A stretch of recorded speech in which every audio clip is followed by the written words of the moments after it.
So today I wanted to do something just a little bit different, since I usually make healing guides for, complete beginners who are trying to get into a healing spec but doesn't know anything about the healing spec. So today I wanted to do one on Devastation Evoker, since Evoker is the new class, this expansion, Dragonflight, and we soon have the War Within coming out, which will change how Evoker plays slightly because we get hero talents, but the overall theme is the same. Like, there's a core gameplay aspect to playing Evoker. There's certain spells you need to know about. So, just learning core Evoker and how to play it is something that a lot of people struggle with, at least from my understanding. A lot of people seem to have a difficult time understanding Evoker, since it is a little bit different than other classes in the game. Now, to me personally, Evoker, at least Devastation Evoker, is extremely simple to play.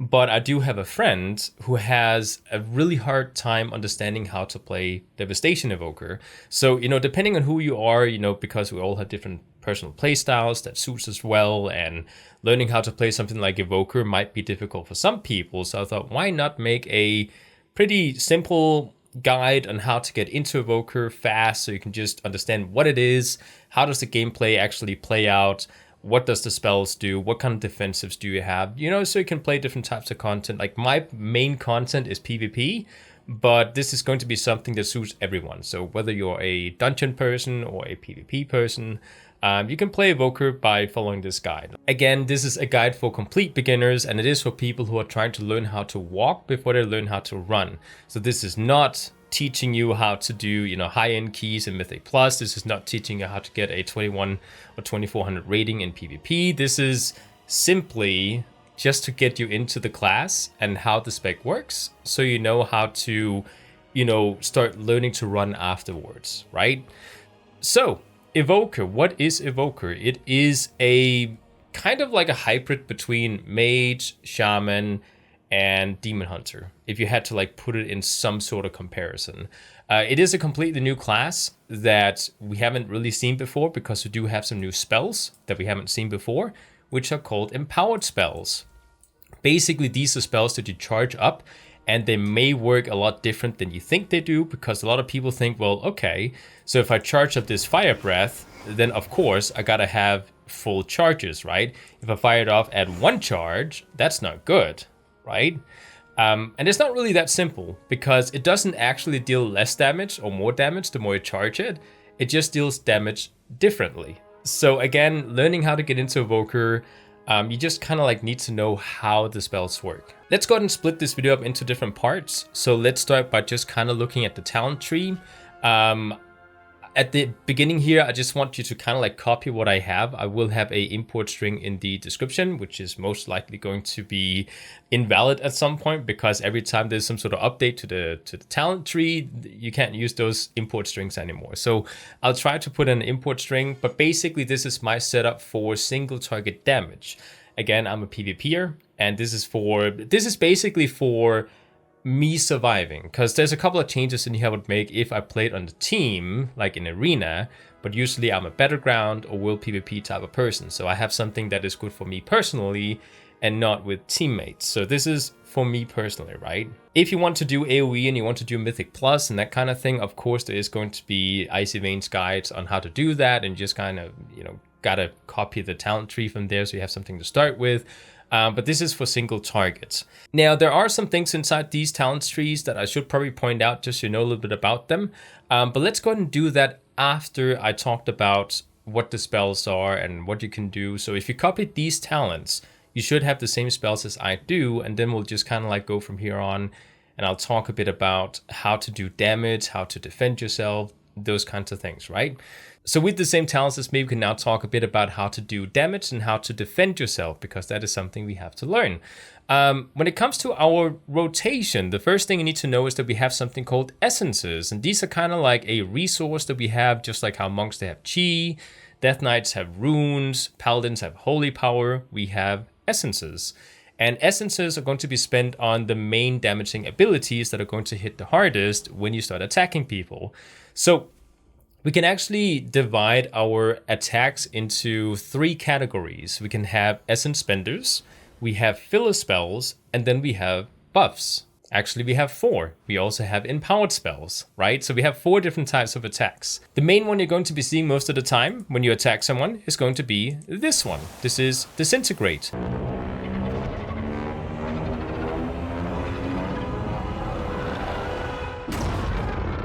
And as you can see, it spends 3 essences when you use it. So when it comes to essence spenders, you have 2 of them. You have Disintegrate, and then you have Pyre. Disintegrate is going to be a single target until like 3 targets attack. And then if you have more than 3 targets, then you can use something like Pyre. In my case here, I don't think I ever use Pyre. It's just kind of like sitting. I could like put it away and it wouldn't make any difference to my rotation because I never use it. In fact, it might just kind of like get in the way. So I don't ever use Pyre is what I'm trying to say, because I usually PvP have less than 3 targets unless it's like a big battleground where everyone is like grouped together. I just don't ever use Pyre. So Disintegrate is going to be what you're going to be using most of the time. Now, let's say I use Disintegrate and I use it twice. And you can see, oh, I ran out. I can no longer use Disintegrate. Then you have filler spells, which are going to be Azure Strike, which looks like this. This is a AoE instant cast ability. So you can jump, you can run, you can do all sorts of things while you are actually casting it. And it does also have a second effect, which is that it has crowd control. So just like how shamans, they have frostbolt to like slow people as they're attacking, Evoker can use Azure Strike to slow people as well. So it's kind of like a shaman in that sort of way. You jump around, use your Azure Strike, and people, they get crowd control while you're attacking. So that's a really neat little side effect. We do also have a second filler spell, which is going to be called Living Flame. And this one also have a second effect. So in this case here, this is a charged one. Depending on your talents, it can be charged a little bit faster than what I just did here. But basically, this is a charged ability that throws a firebolt at your enemy. Now, this is the same spell that you use in order to heal yourself. So if I want to heal myself, I can cast it myself, and then I get healed in that sort of way. And you can use it on allies, you can use it, just like as a basic healing spell. It's kind of like Paladin's Holy Shock, which can also attack enemies, but you can also heal yourself. So it's kind of the same way, right? So which one do you use? Let's say I run out of essences. I use 1, 2, I have no more essences. What do I do? In my case, in my opinion, most of the time, if you don't actually get procs for instant cast Living Flames, which we'll talk about in just a second, I use Azure Strike.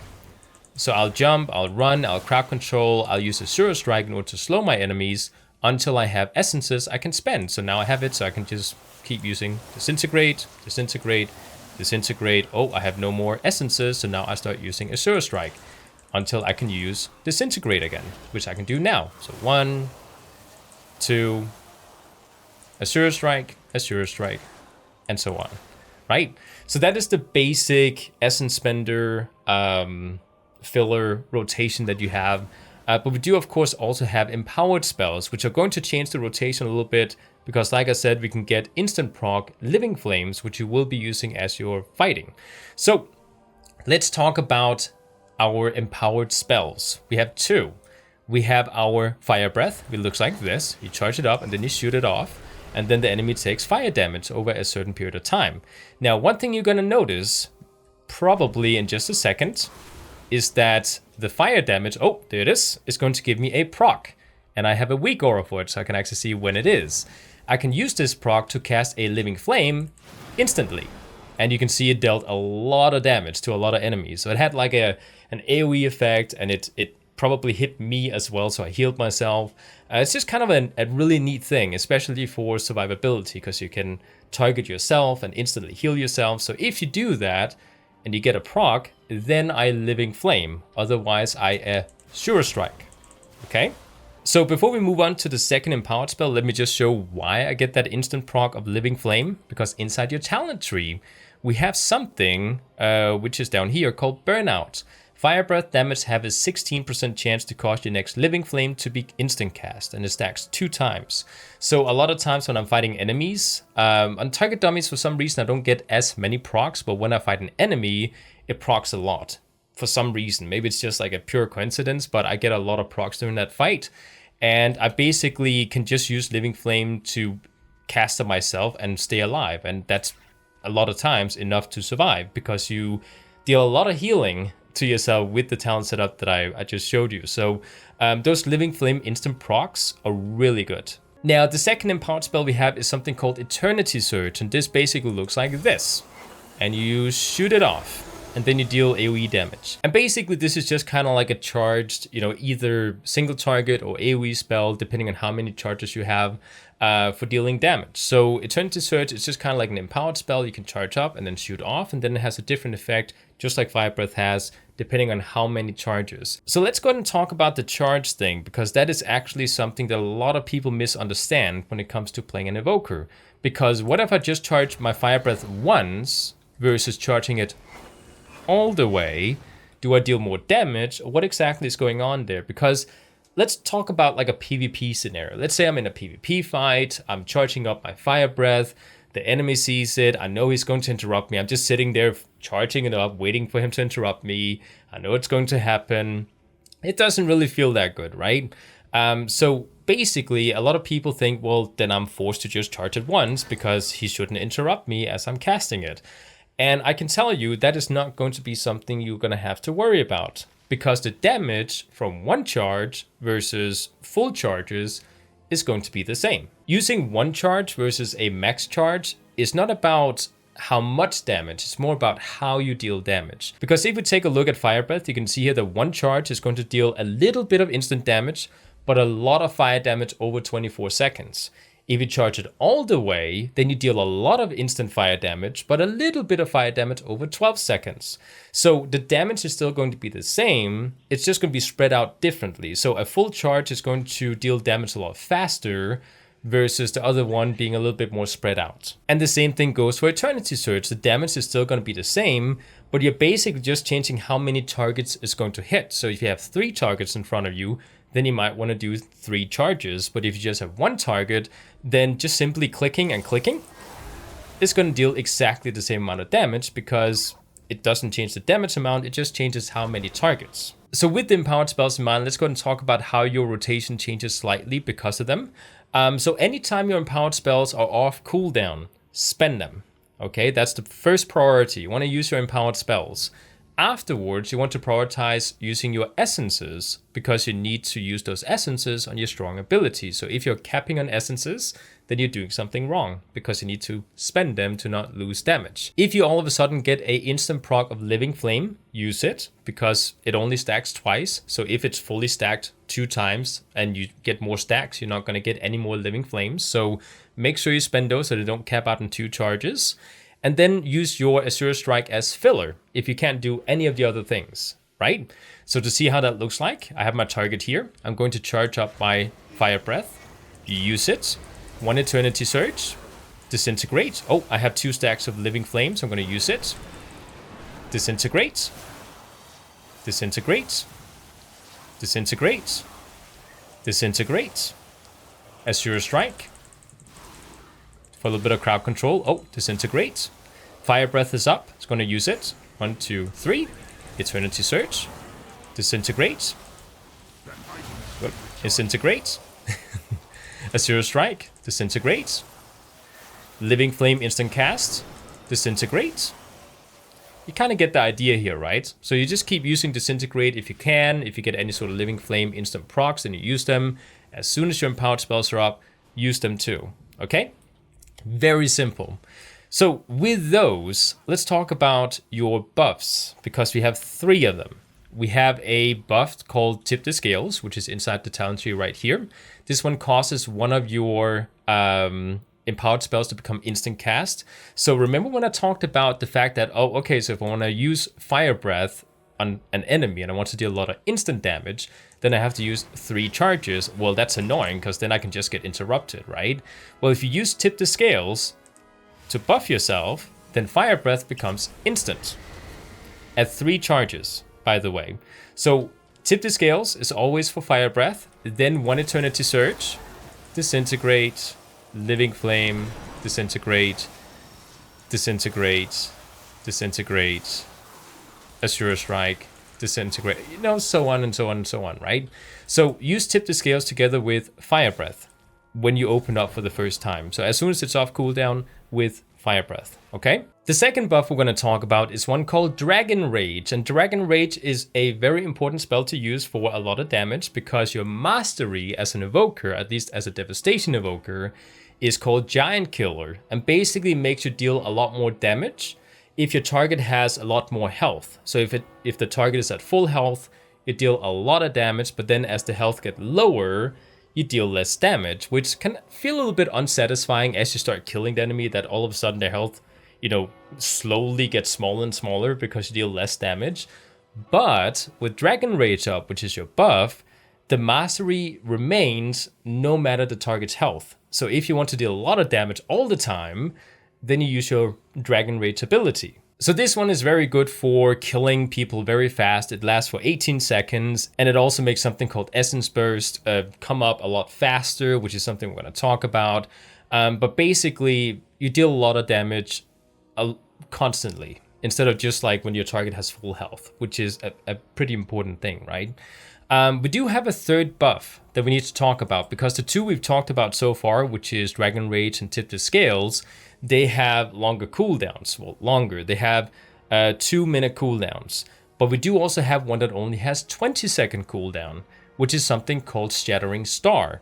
This one is also inside the talent tree, so you can see Dragon Rage is up here, Tip the Scales is over here, but then we also have something called Shattering Star, which is over here.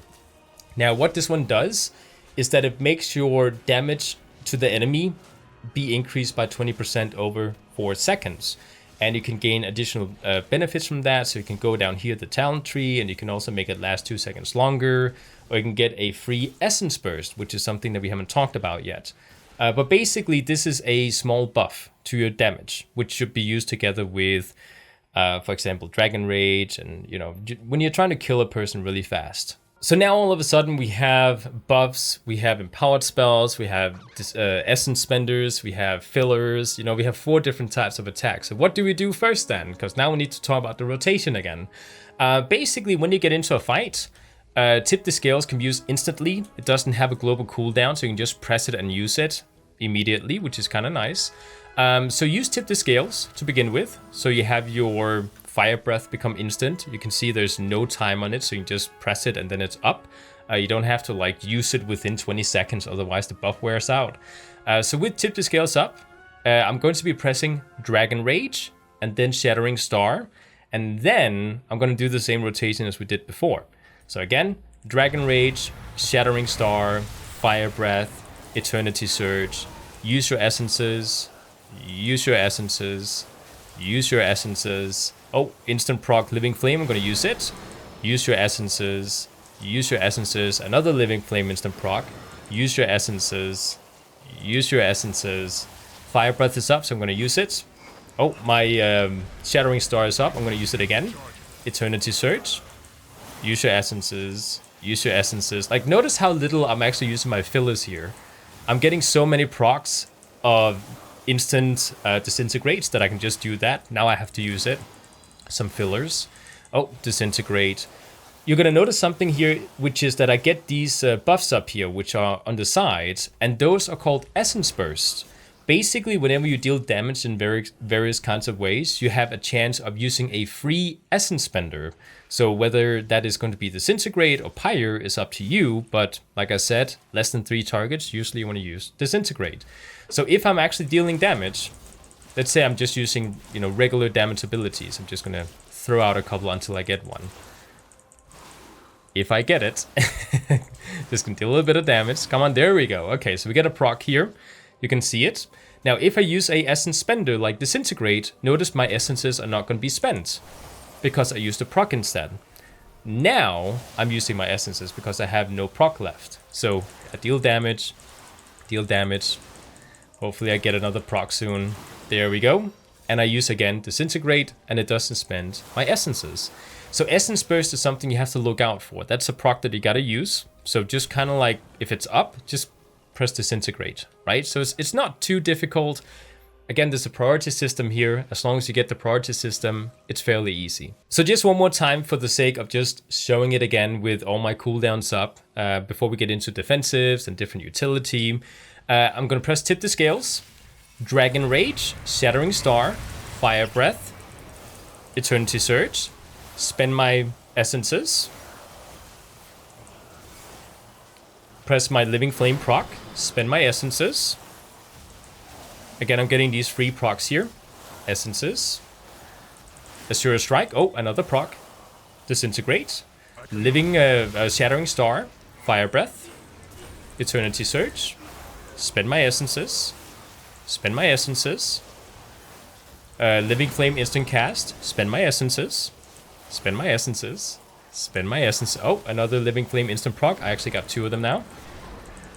And Azure Strike filler until we can start doing things again. So you can see we have Shattering Star, Fire Breath, Eternity Surge, Disintegrate, Disintegrate. Like I said, we're going to see a lot of Disintegrate inside our rotation. So this is basically how I can deal damage as an Evoker. Now, let's go ahead and talk about your defensives, because that is actually something that we need to talk about, because Evoker has some of the most amazing defensive abilities in the game, at least personally I think so. I think the only class in the game I can think of that has better self-healing than an Evoker might be like Shadow Priest or something. Evoker has pretty amazing self-healing. I think it's even better than a Shaman. Like, that's how good I think they are.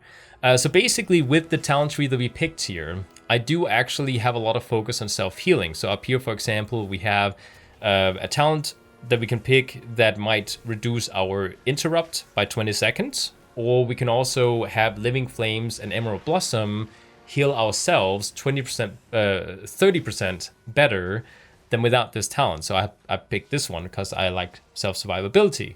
So we have a lot of self-healing here that we can use. Mainly the defensives that you have is going to be Living Flame to heal yourself. And now I might be thinking, well, okay, so how do we do this? Because if I have a target selected and I press Living Flame, I attack the target, I don't heal myself.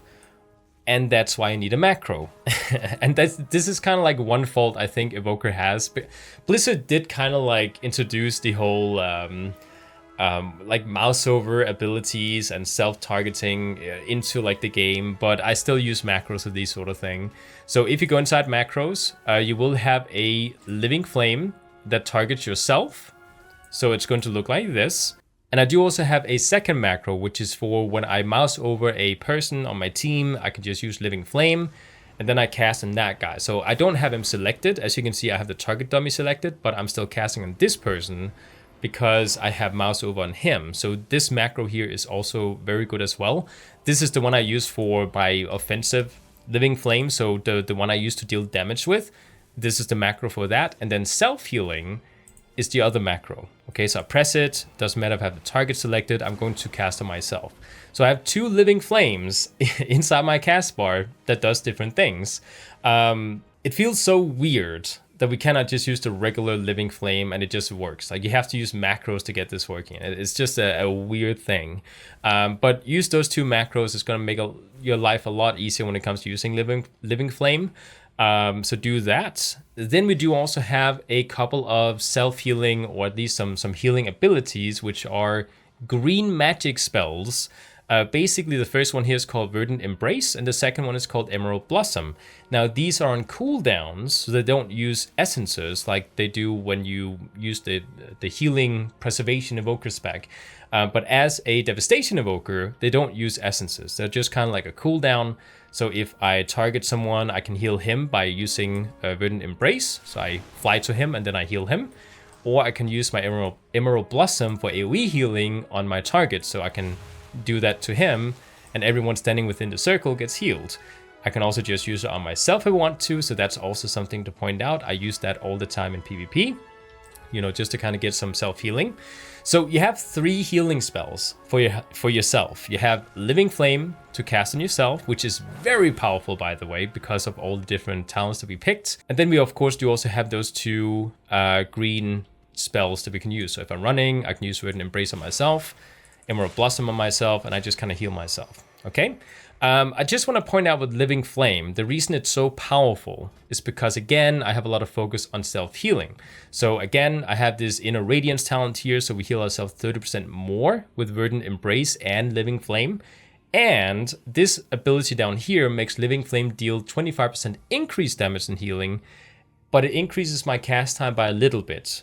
And again, this doesn't really matter because when we use Fire Breath, we get instant procs of Living Flame. So the extra cast time here is completely irrelevant to us. I do want to point out though that sometimes when I'm really dying in a fight, I may run away and cast Living Flame on myself in order to heal myself. So that is very powerful because basically if you do that and just keep spamming, if you're not getting interrupted, they can't kill you because it's so powerful on yourself with all those extra buffs there or talents. The Living Flame is like basically like a wandering paladin bubbling or something. So your enemy has to deal a lot of damage to kill you is what I'm trying to say. So now besides those 3 healing spells, we do also have 2 defensive spells that are on a cooldown. So basically we have Renewing Blaze, which is on a 1-minute cooldown, and we have Obsidian Scales, which are 2 charges on 1.5-minute cooldown. The first one is basically going to surround you with a buff that takes whatever damage you get dealt to you over 8 seconds, it's going to heal back to you 100% over 8 seconds. So when you press this one, basically you're getting healed as you're getting attacked with the same amount they're attacking you with. So if someone is pressing their cooldowns on you, make sure you press this one first because you get healed back up again if they don't manage to kill you. So it's a very good cooldown to have, and it's on a short cooldown. It's on a 1-minute cooldown. So, you know, it's up constantly as you're fighting someone. The second one is called Obsidian Scales, which makes you take 30% less damage. That's a very good ability, and there's 2 charges of it, and it's on only 1.5-minute cooldown, and it lasts for 12 seconds. So it's a very powerful self-defense cooldown to spend. And again, because the talents here, you have an additional charge. You also have to pick Renewing Blaze down here, so make sure you do that. There's also a way to buff it, so you can make it last longer, or you can reduce the cooldown of it. So there's a couple of things in here we can do to make sure we don't die. So with those defensives talked about, we do also need to talk about something very important that a lot of Evoker players are actually completely ignoring and just not using in a fight when it should be a main part of your rotation, which is Hover. Now, Hover is a movement ability, but it does also come with a side effect, which is the one we're looking for, which allows you to cast while moving. So basically, you know how shamans have that cooldown they can press, which is on like a 2-minute cooldown or something, and when they use it, they can cast for like 8 seconds or something? We basically have like a mega version of that, and that is a main part of your rotation. You should be using it when you're fighting. If you don't use it, you're just going to be standing still and casting, and that's not how Evoker is supposed to play. So if I have a target over here and he gets closer to me, you want to hover so you can get some distance, and you can attack while you're doing it because I have hover up. And I have a little weak aura here that says how long the hover is, so I can keep using it. I can use Living Flame, I can use Disintegrate. I cannot use my empowered spells, that's the only ones we cannot use. So basically any other spells in that we can use while using hover. So imagine someone is getting to you, you're about to die. Let's actually go ahead and just take some fall damage here so I can show it. Just gonna fall down, take some damage, hopefully not kill ourselves. Almost died there. So if I use hover to get away, I can just instant cast Living Flames. Oh, we're kiting away, we're kiting away, we're kiting away. Basically just by using 3 of those, I have almost full health again. So again, a very fast way to kite away and heal yourself up to full health. And that was just using Living Flame. We do also have Verdant Embrace, we have Emerald Blossom. Again, you have so much self-healing as a Devastation Evoker.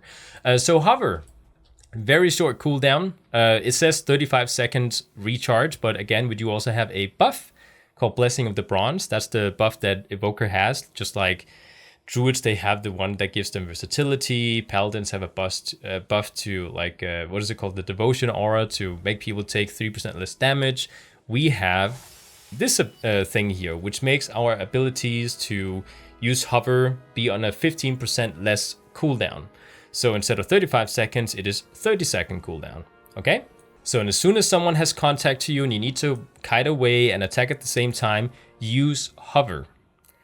Very important, okay? A lot of people just stand here and they get attacked and they just don't use it. And that's not how you're supposed to play Evoker. So again, use your empowered spells, hover away, and do your rotation from out here. Like, don't get close to the enemy, kite around. Again, this Disintegrate also has crowd control, by the way, so it slows them. So just kind of like stand out here, do your damage from a distance, make sure you don't get hit. If they get close to you, we have other abilities which we'll talk about in just a second, but basically this is how Evoker plays. Okay, so once you have the rotation down for dealing damage, make sure you use hover in order to get away. So don't just use hover if there's no reason to, but if they're getting to you, use hover to like maintain that mid-range distance constantly. So those are going to be your offensive spells and your defensive spells. So let's go and talk a bit about utility, because you have a lot of utility as an evoker and you have a lot of different utility as an evoker. I think the utility is probably what throws most people off, and the empowered spells, because it's something new. WoW players usually don't like new things in the game. Like they want things to stay the same, like classic, you know, like it's that kind of mindset. So a lot of people struggle when it comes to Evoker because it has a lot of new things in it. The same thing goes for utility. Now, just like how mages, they have polymorph, shamans have hex, you know, typhoon is something that druids they have. We have something called sleepwalk. And this is a talent that you have to pick over here, right there.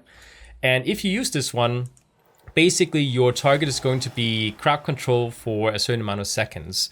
And I just want to point out something funny about this one, because let's say you go into the new Emerald Dream Zone, which is the latest zone from the Dragonflight expansion.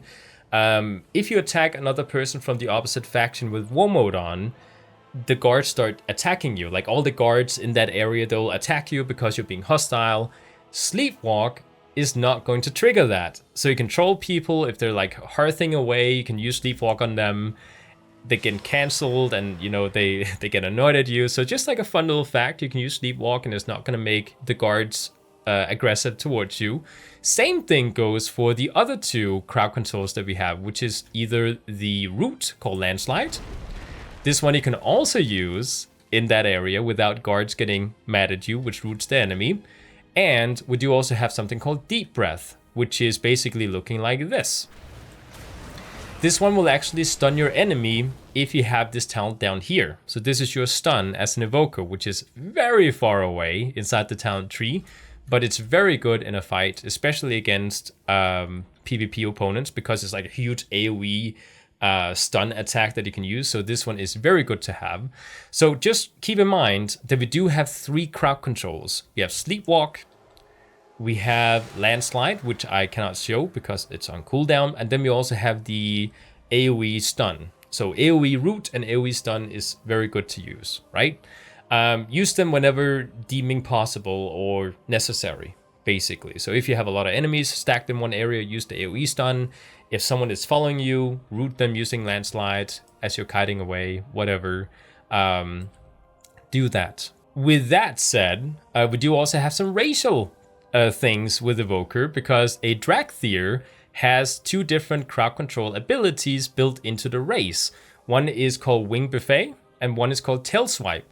So basically one, if I use it on this thing, is going to throw the enemy into the air, and that is going to interrupt them and also snare them, I believe, so they walk slower for a certain amount of time. And then you also have a knockback. So if I can find a critter, this one there, you can knock it back. Didn't work on the critter apparently, but on enemies like players and in-game mobs, it will work. So basically you knock them back, and you can knock them off ledges, you know, off mountains, because Dragonflight has a lot of high areas where you can kill people with fall damage. You can use that to do that kind of thing, right? So those are 2 crowd control spells that we have built into the race, not into the class. Okay, so just keep those in mind. And just to mention an extra thing here that some people might know if they're completely new to Evoker, we do also have something called Soar. This one used to be on a long cooldown, but now they just made it into Dragon Flying, which is very good. Basically, this is Dragon Flying without the mount. You can just use yourself. And I just want to point something very cool out here, because let's say I get on my mount and I want to get into the air. Notice how I have all 6 of my dragon riding resources down here, but if I get into the air, I spend 1. Evoker, on the other hand, if you use the racial ability, now I did just spend 1, but if I were to just use this one, we don't actually use one of the resources. We just go into the air without spending 1. So just a cool little side note there for, you know, getting 1 extra resource if you want to travel around really fast. And now I should probably mention as well, if you land, you know, in that soar mode, then you just get, you know, into your regular person mode here. But if you land on a dragon mount, of course you stay mounted. So that's something to point out as well. But Soar can just, make you go into the air without spending one of those resources, which is kind of neat, I think. We do also have a couple of other spells that I think are really important to point out, just some side things. If I'm in a group with another person, I have something called Rescue. If I use that one, now I can't use it because I'm not in a group with anyone, but basically you click on a person like this rat here. Let's say this guy's a party member. I click on him, you press rescue, and then you say, where do you want to take him? So basically you click over here and you grab him and then you carry him over there, which is very good in Battlegrounds. If you have a flag carrier that's running, he's getting attacked, you can use that to carry him to another location to get him out of all that damage he's taking. And just to point something else out that I have not picked with the talent tree, but you probably should. If you play instance PvP content with other party members, or let's say you're playing in a Mythic Plus or something and a person is dying, if you use Rescue with this talent down here called Twin Guardian, then they're also going to gain an Absorb Shield equal to 30% of your maximum health for 5 seconds. This is a very powerful save the person ability where basically both you and him are going to gain a huge Absorb Shield, which is going to basically rescue you if you're about to die. So this one is going to save you in a lot of situations if you're about to die, if you're in a group with another person. Usually, if you want to pick this one, I'd take it instead of Unravel over here. I'd just deselect this one and pick this one over here. So if you want to do that, do that. Because I do a lot of solo PvP, I picked this one over here instead. Okay, that's the only reason I'm picking Unravel. Now, we do also need to talk about your dispels, because these are actually very important to talk about, because Evoker has some very unique ones. And not only do we have a talent called Expunge, which is just for removing poison effects. So let's say a rogue is poisoning you, they're attacking you. Using that is going to remove all that damage from the poisons. But we do also have something called Cauterizing Flame, which is basically going to remove all the bleed, poison, curse, and disease effects and heal you a certain amount. So basically this one can be used to heal yourself and get rid of all these different effects on you. So this one is kind of like a defensive cooldown because it's on a 1 minute cooldown, and it can be used together, as a healing spell if you're being poisoned or something. So if a warlock is attacking you, or if a rogue is attacking you, or a feral druid is applying bleeds to you, a warrior maybe is attacking using bleeds, then use this one and basically you don't take any more dot damage, which is very good. Before we get into PvP talents, I just want to mention we do also have something called Oppressing Roar. This is also a talent that we picked down here. This one basically increases crowd control on the enemy. So if you're using your Sleepwalk or if you're using your Deep Breath to stun people, then using this one first, boom, and then this one, for example, and then maybe a Sleepwalk after, the crowd control effects are going to be increased by 50%. So that's something to keep in mind there. But let's go ahead and get into the PvP talents. Now, PvP talent-wise, there are two talents that you should pick at all times, basically. Obsidian Metal is going to make it so that when you use your Obsidian Scales, which is one of your defensive cooldowns, that you cannot be interrupted, silenced, or be pushed back. So you can still get stunned, but silence, interrupt, pushback effects, they're not going to work on you. Basically allowing you to free cast your Disintegrate. So if you want to cast Disintegrate and you don't want to get interrupted, or if you're using your Empowered spell and you do not want to get interrupted, then you can use a Obsidian Scale before using your Offensive Rotation, which is very good. So as a PvPer, you want to be using Obsidian Scales before you start using your Offensive Rotation, because that is just a very good thing to use. Another thing I want to point out is that we have something called Unburdened Flight. This one is going to allow for you to not get slowed by any sort of movement speed reduction effects. So basically, when I talked about keeping your distance using hover, this one is not going to get slowed. Like, you're not going to be slowed by a warrior using the hamstring ability, or mages slowing you from a distance. Like, it's not going to work on you because you have this PvP talent, which is a passive. So this is a very good to use, especially if you're kiting people. Make sure you have that one. Besides that, you can go and pick any of the other ones depending on the situation. A lot of people like to use Nullifying Shroud because it basically makes people not able to use crowd control on you for 3 attempts. So if a rogue is trying to kill you, then you can use this one before getting stunned. You can use this one against the paladin so he cannot stun you. Basically, this one is very good to use before using obsidian skills and then using your rotation, so you cannot also get stunned as you're doing, you know, various things with your offensive rotation. But you also have something called chrono loop, which basically makes your enemy loop. So let's say he has taken a lot of damage and you know, okay, so this is a mage, he's about to use ice block, which means he's going to get full health again. Just use chrono loop on him. And then as he's healing, 5 seconds later, it's going to go back down to at least 20% health. So this is a very good way to trick people into like making them heal themselves, or a mage using, what is it called? The hourglass spell, where basically they go back to the same amount of health they used back when they used that spell a certain amount of seconds ago. A warrior healing himself using the healing spell they have. Paladins using lay on hands on themselves. You know, you can use this before they do that and they go back to having low health again, which is very awesome.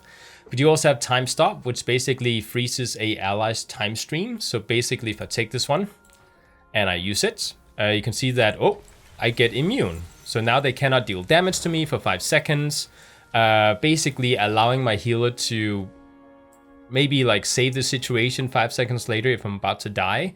If you can see your enemies using all their offensive cooldowns on you, then you can use that one to basically remove 5 seconds of that cooldown. There's a lot of situations there. One that I personally like to use, that I use constantly, is something called swoop up. Now this one basically grabs an enemy in the same way as rescue do to an ally, so you can grab them and then place them somewhere else. So imagine a map inside a battleground where a healer is nowhere near a ledge, but you can just grab him, place him there, and then use your racial abilities to knock them over the edge. You can do that. I have so many times saved a battleground, especially in the one where you have, what is it called, Alterec Valley or something, where you know, have different sides and you have to grab the flag and you have to like go across. There's like a water with a bridge in the middle. A lot of times in the alliance side, I'll just grab a person, like a horde member going down the stairs, grab him, put near the edge, and then shove him off the edge, and then we basically, like, they don't cap the flag. So it's very fun to use in trolling moments, especially in open world PvP as well. So anytime you're just like somewhere near a ledge, like it doesn't matter if the opponent is on the ledge, you can just grab him, put him there, and knock him off. So it's super fun to use in the trolling moments. Divide and conquer is also something that's important to mention here, because this one basically makes it so that if you're using this, what is it called?